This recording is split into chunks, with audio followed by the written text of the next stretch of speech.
అందరికీ నమస్కారం. ఇవాళ విశాఖపట్నంలో రాబోయే 3వ ప్రపంచ తెలుగు మహాసభలు అమరావతిలో జరగబోతున్నాయి. జనవరిలో 3, 4, 5, 6 తారీఖుల్లో.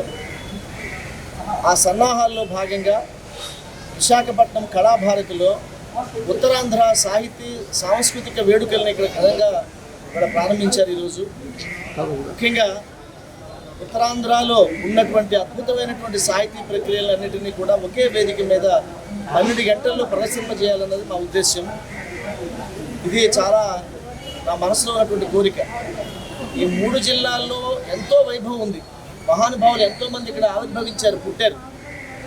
వారందరినీ ఒక తాటి మీద తీసుకొచ్చి ఒక వేదిక మీద వారందరినీ చూపించాలన్నది మా కోరిక. ఇవాళ చాలామంది పిల్లలు యూత్కి బాగా అవకాశం ఇవ్వడం జరిగింది. కవి సమ్మేళనం జరగబోతోంది. 100 మంది కవులు వాళ్ళ కవి సమ్మేళనంలో పాల్గొంటున్నారు. అష్టావధానం జరగబోతోంది. ఏకపాత్రాభినయాలు, సాంఘిక నాటిక, వీటిలన్నీ జరిగి నేను కూడా చివరిలో గజల్ గానం చేస్తాను.